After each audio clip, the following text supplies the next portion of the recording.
Istočno Rimsko carstvo počelo samostalno djelovati i na neki način je pustilo Zapadno Rimsko carstvo da doživljavaju sve više problema. S tom seobom naroda i ogromnim migracijama Huni su zapravo postali nova vojna sila. Ovdje vidimo podjelu carstva 395. godine. Nažalost, otprilike naše područje, odnosno područje Ilirike je bilo granično, te je granično područje bila zapravo rijeka Rajna i Dunav. Istočni dio je zapravo bio pod upravom Arkadija, zapadni je bio pod upravom Honorija i s tom 395. više ne možemo govoriti o samostalnom Rimskom carstvu, nego moramo razlikovati zapadno od istočnog. To je povijesni zemljovid koji možete vidjeti na e-sferi, ovdje se nalazi poveznica i ukoliko želite znati više možete zapravo koristiti tehnički koncept vezano s povijesni zemljovid i odgovoriti na pitanja koja se nalazi ispod te karte.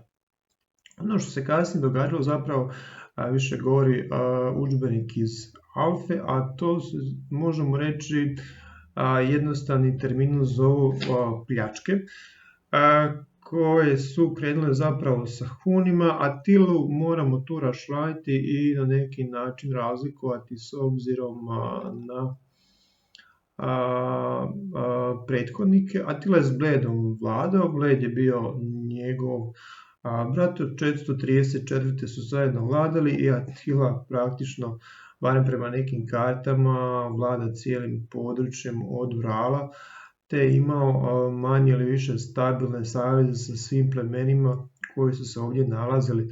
Pa ćemo još jednom istaknuti najvažnije, imamo Germane, imamo Gote i ovdje su bili Franci i zapravo uz Gale, Vandale, Wessex, Sussex, Kent na području Velike Britanije možemo reći da su te narodnostne skupine obilježile povijest Europe.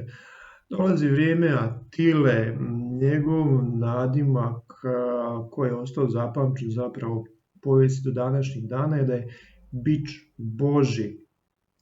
Drugi kažu zapravo to znači izvorno, ako koristimo njihovu narodnu izvornu terminologiju, tjedica.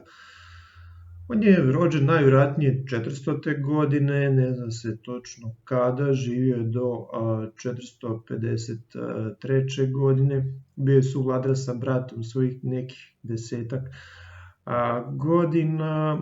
Na vrhuncu je bio zapravo 441. pa do 450. što je impresivno vremensko razdoblje.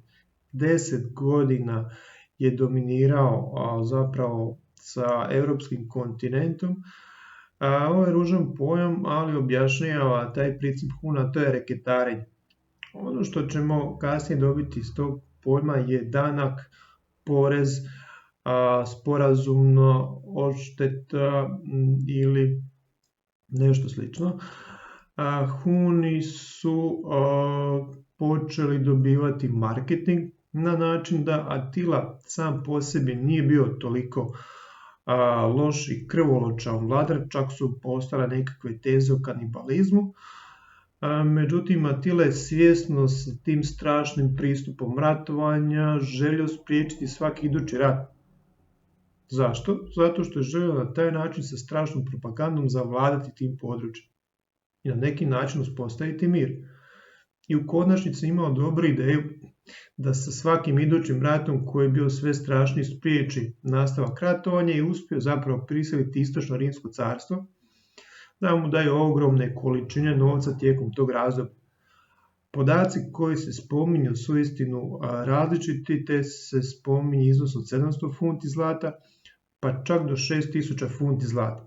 Ono što je sigurno da se radi o ogromnoj količini zlata na godišnjoj razini, čak su bili toliko snažni da su išli opsjedati sam Konstantinopol, odnosno s druge strane ušli su u odnos sa samom vrhunskom, možemo reći, carskom obitelji Zapadnog Rimskog carstva, gdje je Honorija, tadašnja rimska princeza Zapadnog Rimskog carstva, tražila Atilu da je izbavi jer je bila u sukobu sa svojim bratom koji je od nje očekivao ženidbu koju ona nije željela i Matila jednostavno ulazi u taj sukob, a možemo reći bitka svih bitaka iz tog vremenskog razdoblja bila je 451.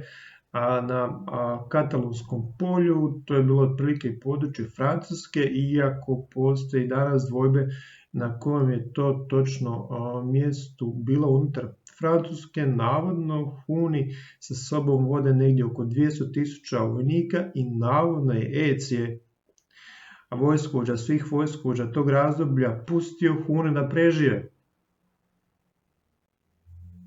Pustio ih je zato što je želio bolje Hune u sebe koje je dobro poznao nego nekog dobrog neprijatelja. Ta njegova plemenitost je imala dugoročne diplomatske posljedice, što se i pokazalo točnim, zbog čega je carstvo još preživjelo.